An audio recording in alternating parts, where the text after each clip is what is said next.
Hi, Matthew. Hi, Michaela. Have you ever wanted to feed a bear? No. What if I could tell you could feed a bear a piece of wheat bread from the safety of your car? Would that change your mind? Absolutely not. Today we're going to be talking about Sequim's Olympic Game Farm. I mean, yeah.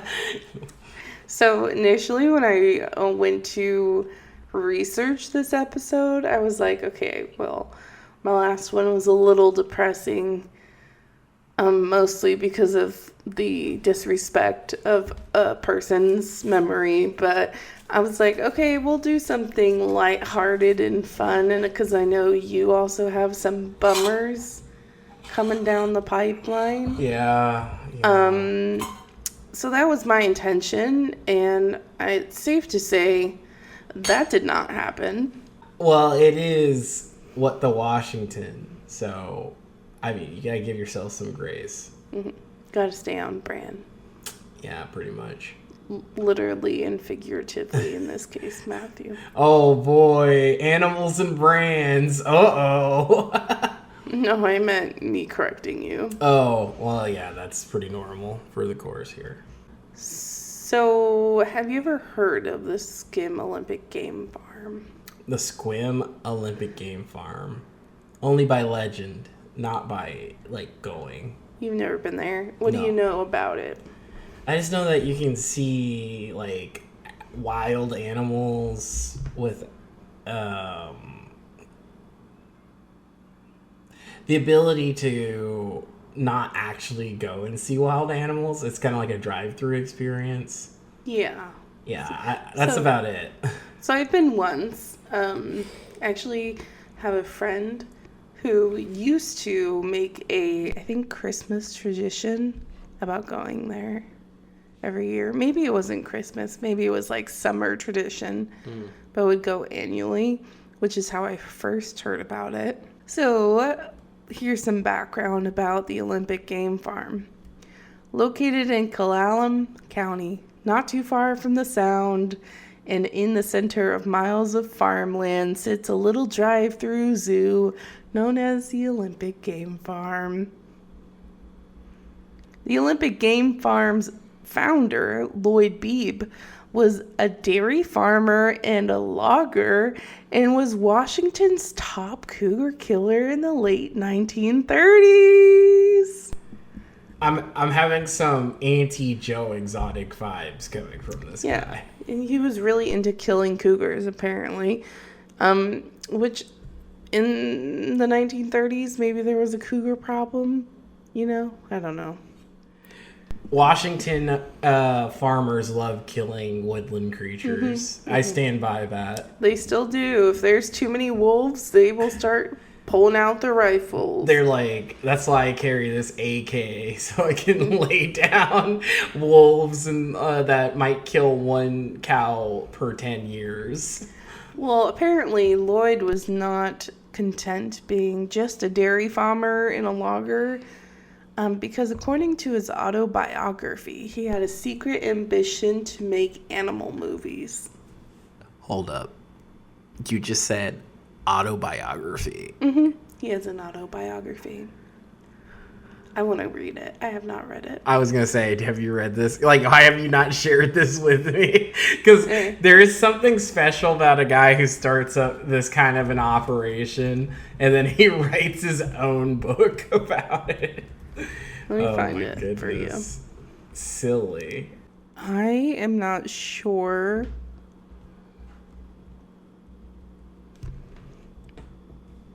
Oh, okay. Here, I found it for you.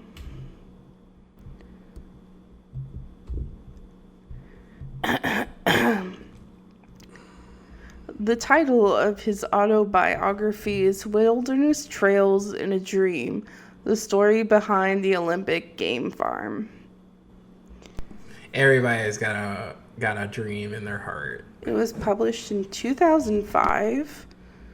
And the cover is a picture of Lloyd holding up to the camera a perhaps juvenile cougar.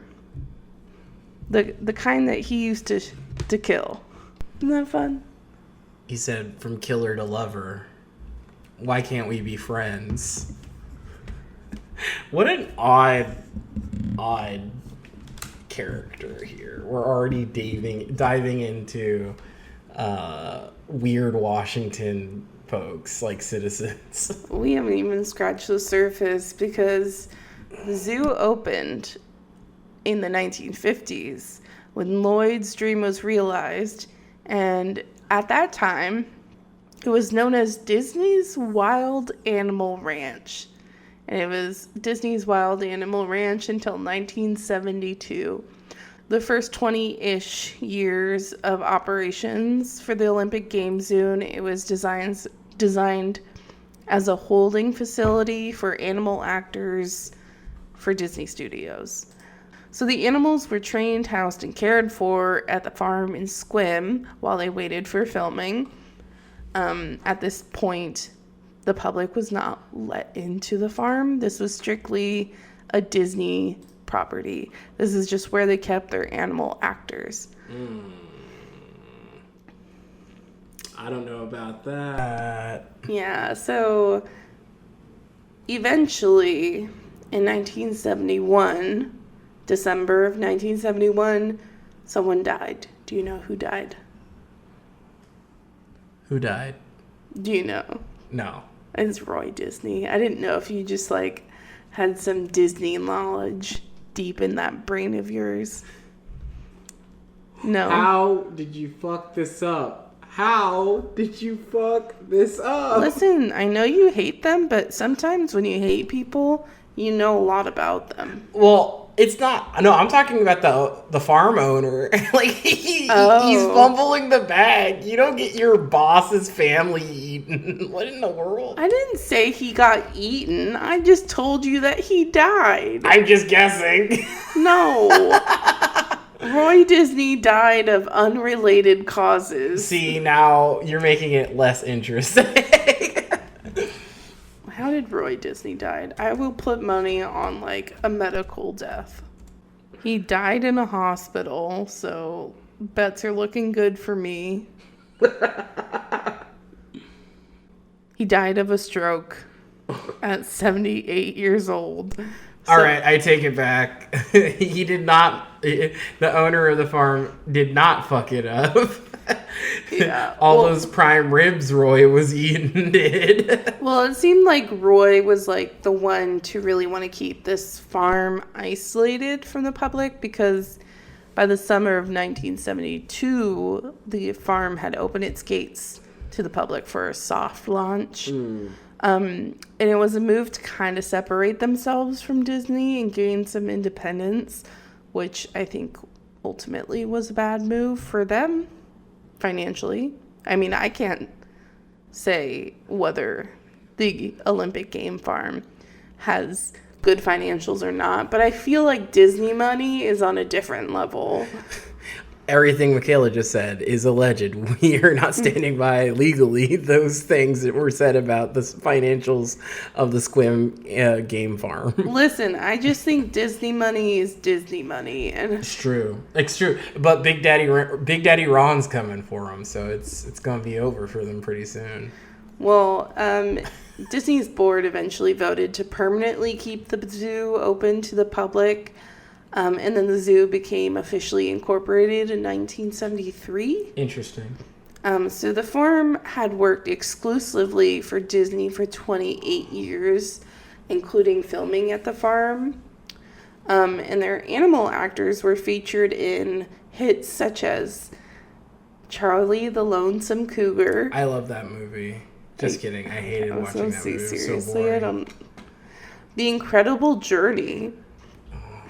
White Wilderness. These are some real rough ones. And Grizzly Adams. Oh, come on. None of these I've heard of. Oh. None of them.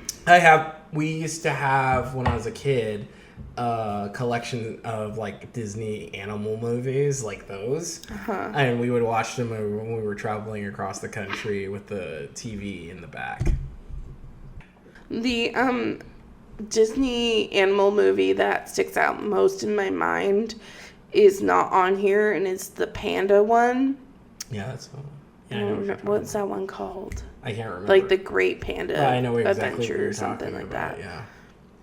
That was the only... So this is the farm that had those animals that were actors in this film. Yeah, this was the home of the animal actors. So they're still sort of kind of doing some film work. The most recent uses of their animals in movies were for their black bear Kitty and their wolf Brutus, which were in Serenity Farms in 2012. Oh, I don't know what that is. Kitty was featured in a National Geographic documentary about a black bear in a city, which came out in 2013. And then in 2014, when Leland, a black-tailed deer, was used for Captain Fantastic. But they're currently not actively looking for work in the film industry.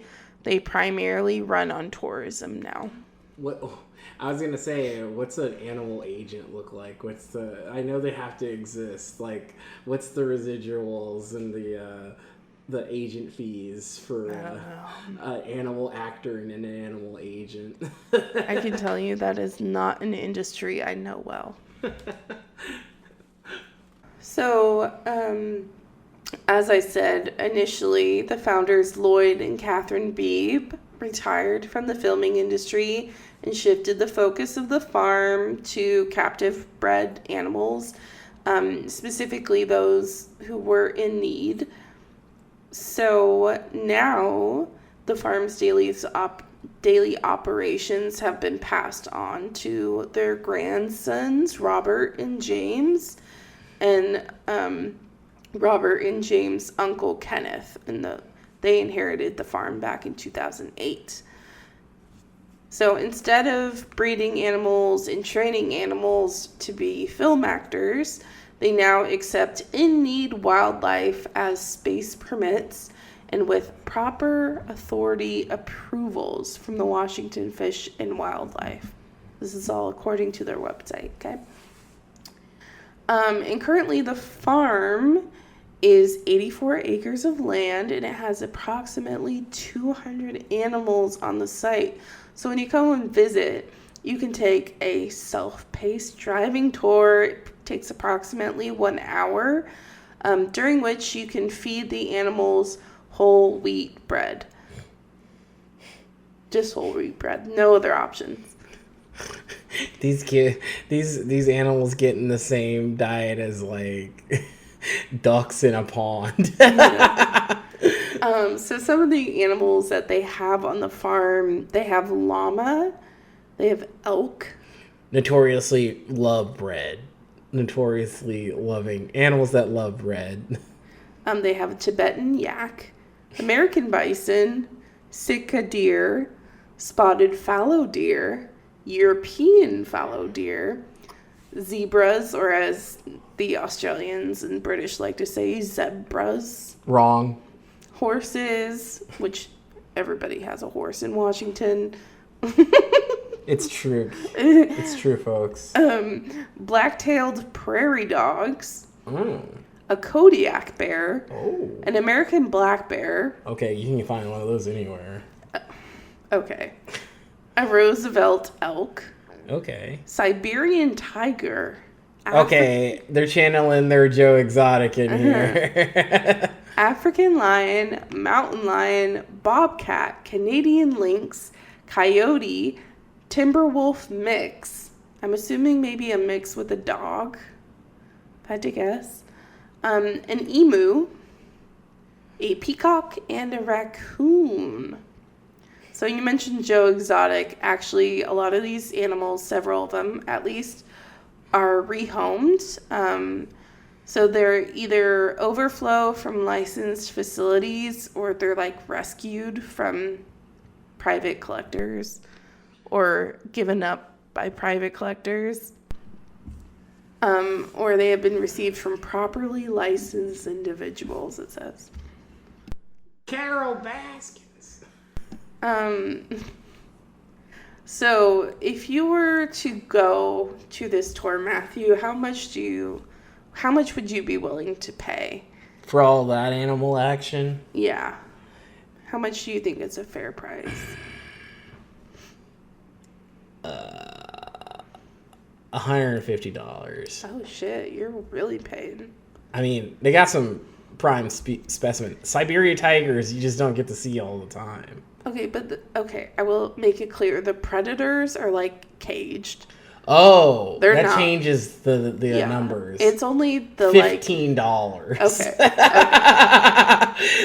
Yeah, I thought we were dealing with like an equation of like you're getting to see them in their element. They're out there stalking the prey, and you're like, no, they're also in cages. They're in pens. Yeah. Like, well, I could go in. No, this isn't like Disney's Animal Kingdom Safari. See, I in my head, I thought farms, and I thought wide open spaces, and I thought each of these animals has like a huge amount of land to roam all by itself without coming into contact with the other animals. But it does not seem like that's the case. No, as I said, it only takes an hour to get through this place. Yeah, now that I'm thinking about the numbers there. And you're crawling. You're crawling. You're not going fast. Yeah. So a tour costs $20 per adult. So you gotta. That's about what I thought. You once gotta you pay said for they were individual, caged. Yeah, not per car. $15 for children and seniors, which they. That's a little steep for a car packed. Like maybe, let's say you have 4 people, 2 are adults, 2 are children. Yeah, That's still pretty steep considering you're going to Sequim. You're going to be paying like $70. Right, and you're going to Sequim. Sequim kind of sucks. No offense to Sequim, but it's like out there. It's far. Yeah. And it's nothing but retirees and like farmers who are about to retire. Yes. Yeah. And then children under 5 are free. 5 and under. Right. So you also do have to pay per loaf of bread that you feed. Whoa, hold up. No. Not included in the price. It's $3 per loaf of bread. You don't get to do that. And you can't bring any outside food. Like, you can't go buy your own wheat bread. It has to be their wheat bread. They are sitting here. They're taking the bread. They're charging money for the bread. This is out of control. Yeah. See, I knew you would think this was scamming. That's a scam. I knew you would. Shit, I'd go and get my own bread if that was going to be the cost. He's going to get his own bread, his own llama. I had neighbors who had llamas when I lived in Oak Harbor. Like, why would I pay? He's going to sit out in the woods and wait for a black bear to show up. I would. To avoid paying that? Mm-hmm. Absolutely. So this is how they sell their experience on the website, okay? Quote, with over 200 animals on site, our driving tour leaves our visitors with vivid memories of these amazing creatures. Experiences which, at first, are hard to imagine, become pleasantly surprising. I don't know why that sentence is structured that way, but it is. Friendly, and this is back in the quote, friendly llamas and yak eat bread from your hand. That can't be good, right? Like, that's bad for a llama / yak digestive tract to eat a piece of bread. Like, that's not good for them, right? Well, we're getting there. Get there. Okay. As a biologist, I'm interested to see your takes on some of these things. So friendly llamas and yaks eat bread from your hand. Clowning bears stand up and wave. They clowning. These bears, they be clowning. And the elk and buffalo peacefully graze in the pasture. Yeah, they eat grass, so they don't have to eat bread. I will just say, for the record, I have been here once. I've been here. I went through the elk and the buffalo are separated because they're big guys. Yeah, they're huge. And when you go through their area, you are not supposed to stop your car at all. And when we went through that area, I refused to even, like, roll down the windows. I was just like, you're taking this shortcut. You're leaving immediately. Like, instant regret. I was like, no, they're too fucking big.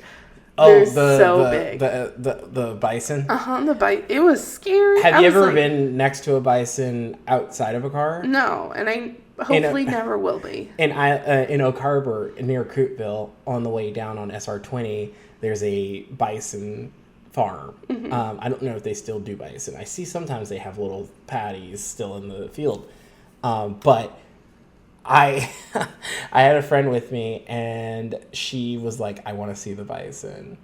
I'd never seen the bison. And I was like, are you sure you want to see the bison? They're so scary. And we went over to the bison, to the fence where the bison were, and they just came up to us. Mm-hmm. And then the owner was like, oh, hi, and just ran up to us full sprint. First time a farmer ever, like, approached me where I wasn't terrified for my life, mm-hmm. because they're always screaming about their property or whatever.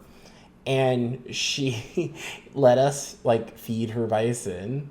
And then she took pictures of us next to the bison. And one of the bison, like, literally was right between me and my friend. And then it turned its head to me from behind. And I couldn't see it because I was looking at the camera. And it just licked from, like, my neck all the way to the top of my head. Just this long tongue. And it felt like someone's arm was just, like, brushing my head. And I turned around, and then it just looked at me, and I just rubbed its face. Like, it's like, what do you do? What do you do? Yeah. It's so big. I assume that domesticated bison are very sweet creatures. Right. The first time I saw bison, I was in Yellowstone, and they were wild, and I was in a motorhome, and so I was much taller than the bison. And so when I was confronted in a much smaller car and with images of bison running headfirst into parked cars, replaying in my mind, I did not want to stay in that area for very long. Back into their website, according to their website, a wildlife park or zoo is usually publicly funded by a local or state government or a group of investors, and that's what makes the game farm different.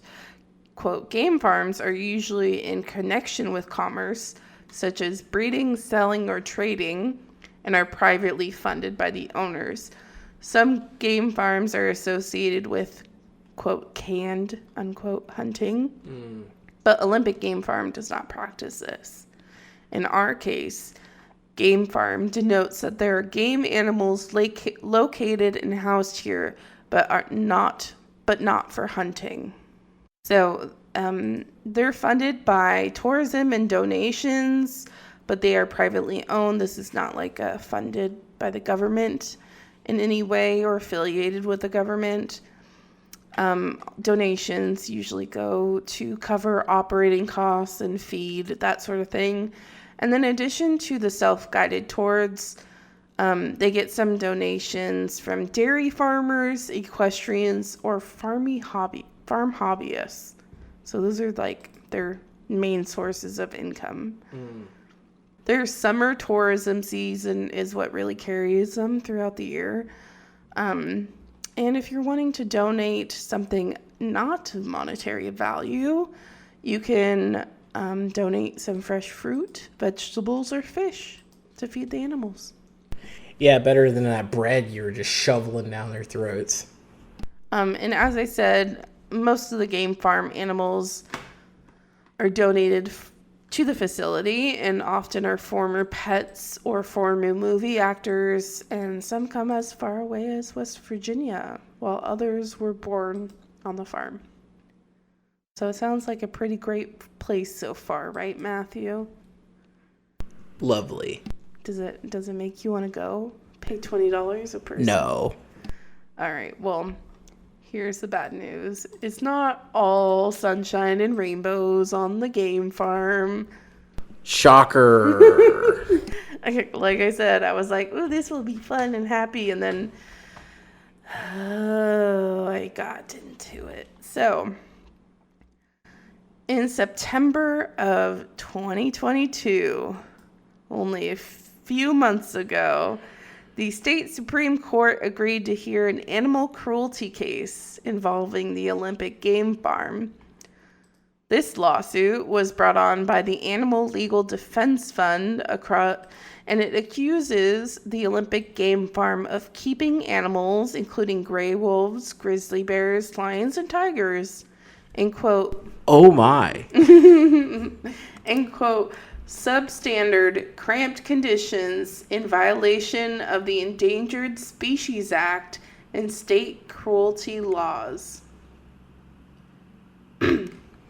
I have a feeling this didn't go well for them. Yeah, we'll see. The ALDF, which is the Animal Legal Defense Fund, alleged the animals also did not receive proper vet care.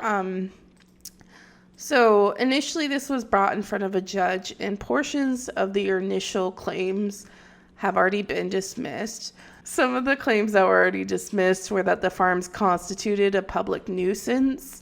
U.S. District Court Judge Robert Lasnik said there was sufficient evidence to suggest the farm violated the ESA and other animal care laws, but did not constitute a public nuisance. Mm-hmm. So Judge Robert Lasnik ruled that plaintiff, which is the ALDF, raised a triable issue of fact regarding whether the feeding of unrestricted bread to bears, the housing and care of wolves, the failure to provide adequate veterinary care to tigers for renal disease. They gave tigers kidney failure? Allegedly. And or the failure to provide timely and adequate care for an animal's broken femur violates the ESA. That's rough. Mm-hmm. That's real rough if true. So the Washington Supreme Court will determine whether a violation of Washington's wildlife laws, animal cruelty laws, and or the Endangered Species Act can be a basis of a public nuisance claim. So there has not yet been a judgment on that. So basically, I was wondering. Yeah, there's been no judgments yet, but they it sounds like the ALDF appealed the decision about it not being a nuisance, and then there's still this lawsuit ongoing. So that's what they're ruling about in court, is whether this lawsuit can continue, and then they'll decide the lawsuit, it sounds like. Mm-hmm. I am not a lawyer. The most real thing said on this podcast for both of us is we are not lawyers. I am understanding this as best as I am able to from what very limited legal understanding I have. That's my takeaway, is that these lawsuits are still pending, and they're kind of arguing whether or not they actually are able to take the lawsuit to court at this point. So previously, the ALDF offered to coordinate the transfer of all animals to reputable sanctuaries at no cost to the zoo, but of course the zoo declined because they would be shutting down. I mean, I'm not surprised they declined. And the Animal Legal Defense Fund justification for this case, why they think it is important, is, quote, because roadside zoos across the country are able to operate while harming animals, including those protected by the Endangered Species Act, due to a patchwork of state and federal laws that are administered by several agencies that lack the resources or political will to adequately enforce those laws. At the Animal Legal Defense Fund, we use all the legal tools at our disposal to ensure legal protections are applied to animals at roadside zoos, end quote. Can I interject? Yeah. I think that overall, people's hearts are in the right place when they think about these farms in their head. For supporting them or running them? For running them. Okay. In their hearts. Mm-hmm. But I also really, really empathize for the groups that do lawsuits on behalf of animal rights, because these animals are being, they're being exploited for money ultimately. Like, it's like they're not having this farm because they, just love animals. They did that, they would just be doing it as a hobby, right? Well, if you think about, like I said, the history of the farm, this was originated as a way to exploit animals, ultimately as animal actors. So that's kind of the foundation of this farm. Right. I always have to think about where the heart of the people who are doing it, because they probably think, oh, no big. But ultimately, if some of this is true, it's doing more harm to their industry than anything else. Mm-hmm. Yeah, so I'm going to actually run through what some of the claims that ALDF has against them. So according to the ALDF, the USDA cited the game farm for animal welfare violations with 25 federal inspection reports dating back as far as 1995 to 2018. The last cite that they were issued was in 2017 for inadequate veterinary care, and they were also fined in 2004. But notably, ALDF also claims that the USDA inspection reports are inconsistent, pointing to a 4-year period where the USDA recorded hundreds of animals the facility never owned. So they reported that the facility had these animals, and there's no record that the farm ever owned these kinds of animals. And ALDF says, quote, during the period when federal inspectors gave the game farm a clean bill of health, officials at Washington State Department of Fish and Wildlife privately opposed moving animals to the game farm, even those needing care, citing, quote, awful housing conditions, end quote. Federal citations and citizen complaints, according to emails obtained in a public records request. That's in my opinion, just substandard government. That they should be openly saying, instead of privately saying, if this place is a problem, instead of doing it behind. So to summarize that, because that was a lot of words and probably a little bit of jargon, the ALDF is claiming the game farm has been cited numerous times, and when it wasn't cited during this 4-year period, whoever was inspecting the farm on behalf of the USDA was doing an inadequate job. And basically nothing from that time period can be used to prove anything, because it's demonstrably false, is what they're claiming. And they're also claiming that privately, unofficially, the Department of Fish and Wildlife would not send animals to this location because of various complaints. So it's basically the summary of what I just read. If they didn't have to, they wouldn't do it. That's what it seems. That's a real dark thing. So this is not the first lawsuit that's been filed against the game farm. There was a lawsuit in 1999 filed by game farm employees, and they alleged animal cruelty. The lawsuit that they filed claimed that a rhinoceros's horn grew so big that it was more than 4 feet long and parallel to the ground, and it impeded his eating. The horn allegedly began splintering near the rhino's nostril and caused an infection. And that's according to Dr. Brian Martz, who is a veterinarian working on call for the farm from 1978 to 2012.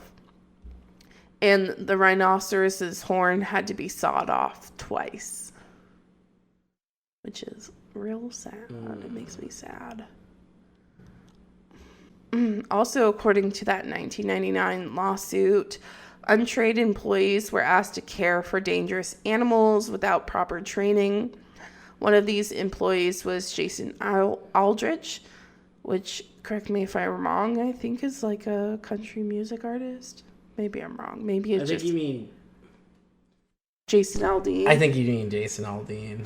So Jason Aldrich worked as an animal feeder at the game farm in the 1990s.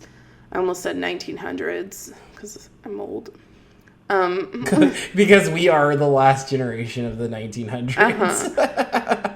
He worked there when he was in his early 20s, and he said, quote, "They wanted me to help trim the bear's toenails. Oh, no. They wanted me to get into the bear cage for $4 an hour. No freaking way. I wasn't really down for that." That's a quote from Jason. Smart guy. I also wouldn't. That's the best way you could describe what he just For described. minimum wage. No. I didn't even like working for minimum wage, and I did grocery store stuff. I couldn't imagine being like, hey, go in this thing with a predator that eats meat. Yeah. And go clip its toenails. Don't mess up. Where's my hazard pay? Where's my health insurance? Where's my... I don't think this man was getting health insurance. I was going to say, we need to escalate past hazard pay. Where are the benefits? Yeah. Some other instances that were cited include, this is all for the 1999 lawsuit still. They cited animal bites, a jaguar whose claws overgrew to the point where they would pierce its paws and made it lame, which was really sad. No, that's not good. That one makes me sad. Animals were being fed donuts, apparently. What? As well as marshmallows. Uh-oh. White bread, and expired meat. I'm pretty sure all of that's pretty much bad. And apparently, allegedly, the bears would escape so often that it just became normal for the neighbors. And when they saw a bear escape, they would just call the farm and be like, hey, they're out again. I mean, who amongst us who hasn't faced down a bear? And they have a they have big bears. I mean, right. They have a black bear, which is, as far as bears go, is pretty small. But they have, huge grizzlies, too.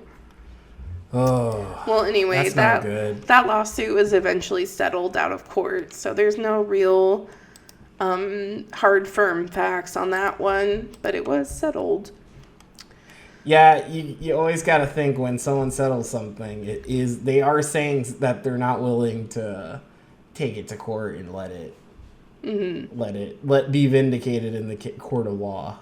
Well, we're not done with the list of things. She said, folks, we are not done yet. That the ALDF has alleged against them. So apparently the USDA also fined the farm for violations of the Federal Animal Welfare Act.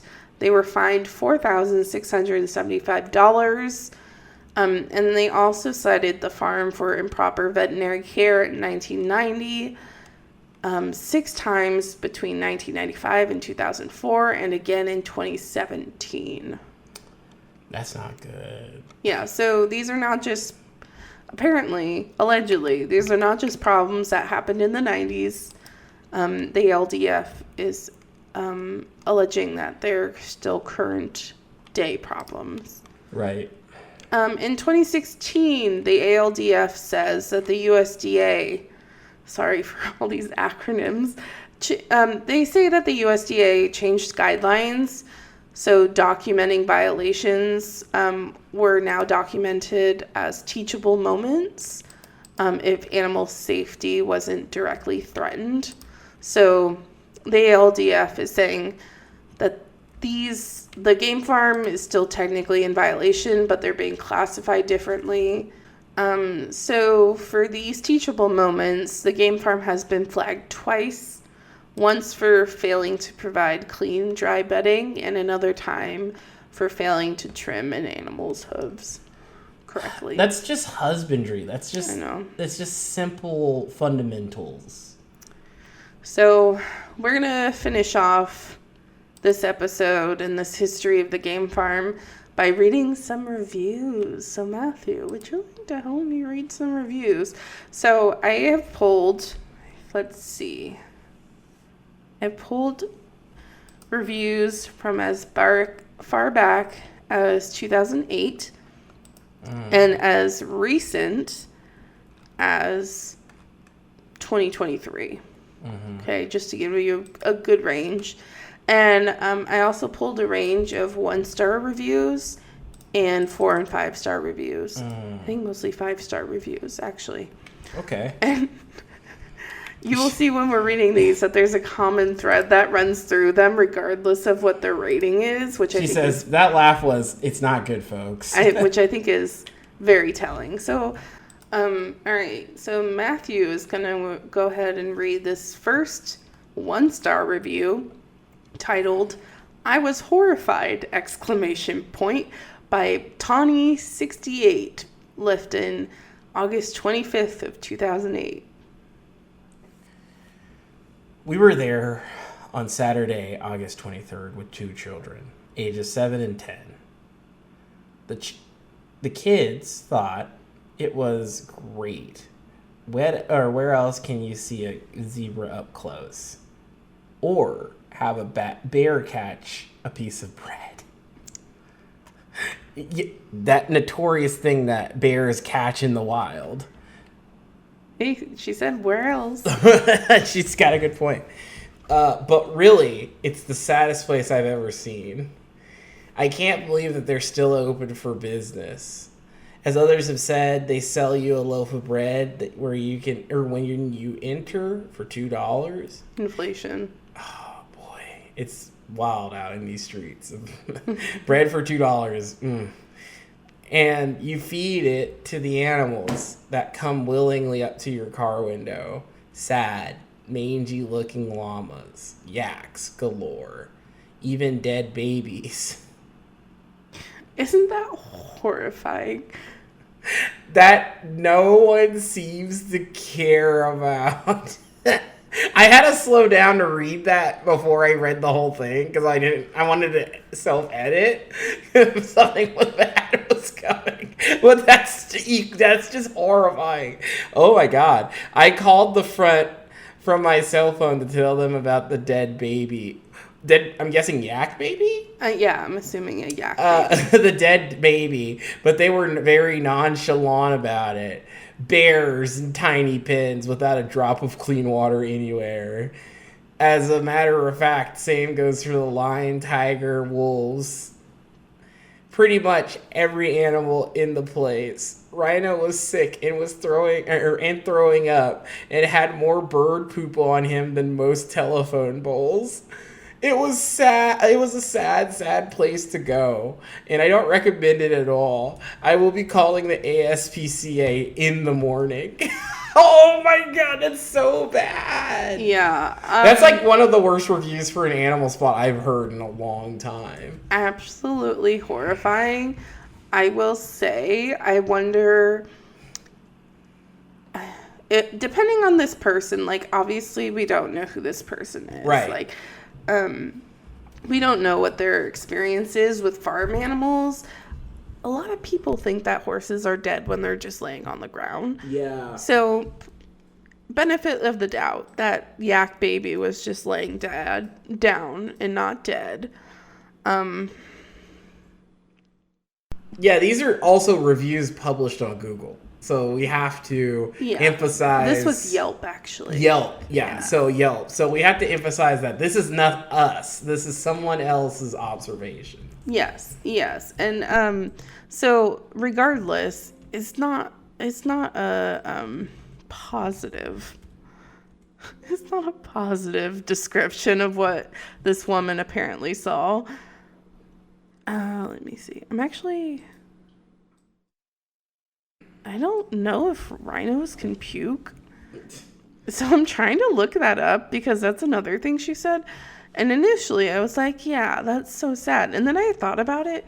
Horses can't puke. A lot of animals can't puke, actually. Cows can't puke. Yeah. And not in the way that we traditionally think of vomit.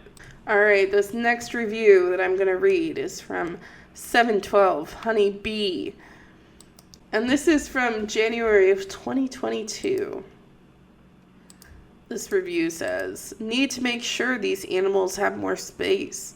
These animals need larger areas to roam. They were all very agitated and just pacing. Sad to see. I think they should spend the money they charge people for bread or tickets to expand every single animal's habitat, especially the cats and bears, and make sure they have fresh water, ... I believe that was a 1-star review. I love the sad to see. ... Sad to see. We hate to see it. All right, next up we have some... we have 2 5-star reviews because, you know, I got to get the journalism of both sides. But so just to preference this, I went on Google reviews and looked at the 5-star reviews, and these 2 were at the top. So I just want to make it very clear that I was not cherry picking these reviews. These were the first 2 reviews. If you were just somebody off the street, these were the first 2 you would see. Yeah, these were the first 2 reviews on Google. These 2 from Google that are 5-star reviews. So go ahead and read the first one by Lisa DeMays, left in 2022. Definitely not an employee of the company. I'm just kidding. I kid. I don't know. Lisa DeMays, 2022. First, I love this experience. Up closer and personal. Sick. Sicko. SIC. SIC sick. I'm like, bro, sick. There were at least 50 eagles chilling in this place. That alone was amazing. 3 exclamation marks. I'm not gonna lie, reading the reviews of this, you kind of get the energy of the kind of people who go to this kind of a thing. Then the beautiful peacocks were everywhere. The animals will literally put their whole heads in the vehicle. Loves to see the bears and the cats and the wolves. No, and wolves. We bought bread loads for $3 each. Yeah, I did just realize it says loads and not loaves. Anyway. Okay, keep going. All right, so there's your first 5-star review, and this is another 5-star review. I would just, again, like to emphasize this, and I want you, Matt, to listen to what I have to say, and I want you to see what the caveat in this 5-star review is, and maybe see if it's aligning with some of the 1-star reviews, okay? This is from Backwoods, PNW, and this was left a month ago in 2023.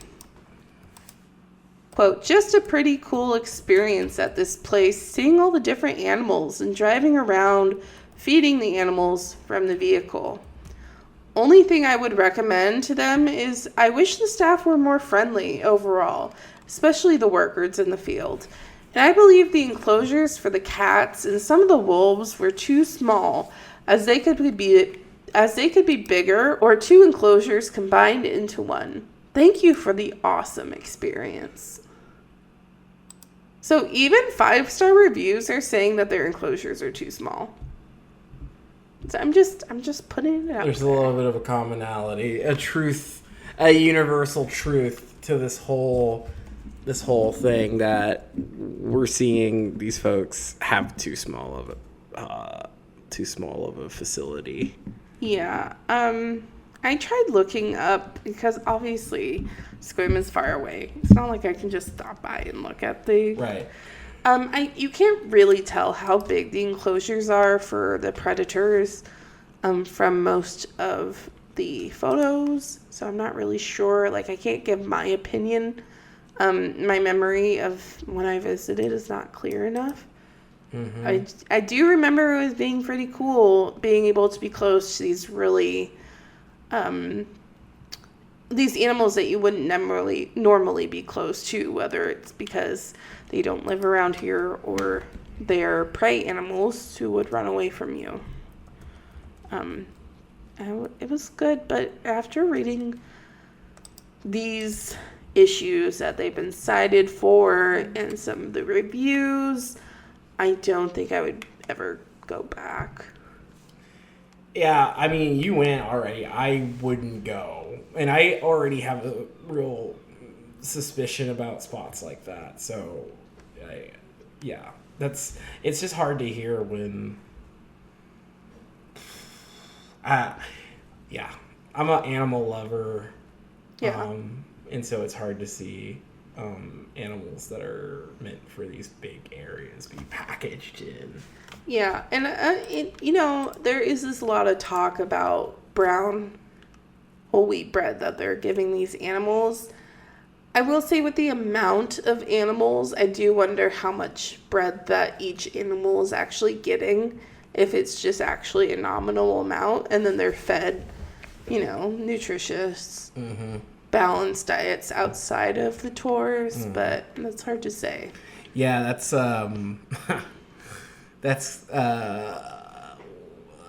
given the barrier diabetes after too many pieces of bread, they gotta chill out on the carbs. Yeah. Well, Matt, that concludes my little history and discussion of the Sequim Animal Farm, the Olympic Game Farm. It was kind of a brief overview, but I don't know. I hope you enjoyed learning about this thing that I thought would be really cute and fun to cover and ended up kind of being depressing. Isn't that the Washington way? Start out being like, this is going to be fun. And then you dig like 2 inches deep and then you find insane things. So many things. It's just the way things are here. It's always that way and it'll always be that way. So I'm glad that we touched on this one because I wanted to know. And now I know. Just putting the disclaimer out there once again that all this information has been cited either from the Olympic Game Farm itself and their website or from the ALDF's claims and lawsuits that have been filed against the Sequim Animal Farm. Me and Matthew cannot speak to the validity of any of these things. We're just letting you know what others have said. But I will say, in my opinion, that is telling that even positive reviews left on the site are saying that there's space issues. Right. There's some concerns from people about how these animals are kept. Yep. It's even if the person who likes it says it's a thing, then it's probably a thing. I mean, I really liked being able to pet a little deer. But you know what? It's all right. It gets better. And hopefully the next episode won't be as... No, you're going to be doing the next episode, so it's going to be depressing. Just kidding. I was lying. Get ready. Buckle up. We're not going to have a fun time, but I will say a little preview. If all goes according to plan, once Matt is done depressing us all, I will be bringing it back around with Bikini Baristas. We're doing bikini baristas. We're doing the ladybug or the foxy lady or do-si-do. I don't know. I'm thinking of all the different bikini baristas that are on the way to SR20. There's a lot of cow themed ones. A lot of cow themes. Kind of disrespectful, but whatever. We'll talk about it in a few weeks. And I will bring up my chronic fear of what would ever happen if an espresso machine exploded on a bikini barista. I don't even know how insurance covers these buildings. We'll get into it. Next episode, folks. No, in next 2 episodes. Because you, again, are next. What are you covering next? I'm going to do a brief review of City of Bellingham's very interesting history with its minority group, and talking about the minority groups, and talking about the history of the statement, well, we just don't have many people of diversity here, that I hear so often here when I talk to people. Mm-hmm. So that's coming, and it's going to be a real interesting story. Real fun stuff coming up. All right. Right. Have a good one. Good. Goodbye. Thanks for listening. Goodbye.